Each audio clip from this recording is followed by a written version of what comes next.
কালীবাড়ি থেকে আমি সবাইকে পূজার শুভেচ্ছা জানাচ্ছি।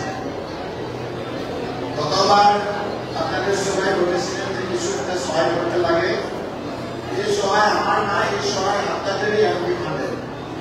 আমি গতবার 2.5 লাখ টাকা দিয়েছিলাম, আপনাদের আয়োজকরা বলেছেন যে 2.5 লাখ টাকা দিয়ে হয় না, আর এই কালীবাড়ির বয়স প্রায় 78 বছর হয়ে গেছে, আর 2 বছর পরে 100 বছর অতিক্রম করবেন। ওই সময় আমি আরো আপনাদের যে এমপি ফান্ড আছে তার থেকে সহায় করবো। এখন 2.5 লাখ টাকা আপনার খরচা করেন, আর কয়েকদিনের মধ্যে আর 2.5 লাখ টাকা আমি দেওয়ার কথা। আমি দুর্গা পূজার এই পবিত্র সময় আমি সবাইকে দুর্গা পূজার শুভেচ্ছা জানাচ্ছি। কিন্তু আমাদের আনন্দের মধ্যে একটু বিষাদ আছে যে আমাদের মাঝ থেকে জুবিন গার্গ হারিয়ে গেছে।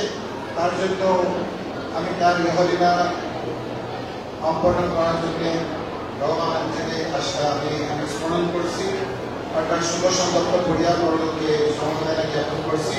আর এই ঐতিহাসিক কালী মন্দির থেকে সবাইকে আমি পূজার শুভেচ্ছা জানাচ্ছি।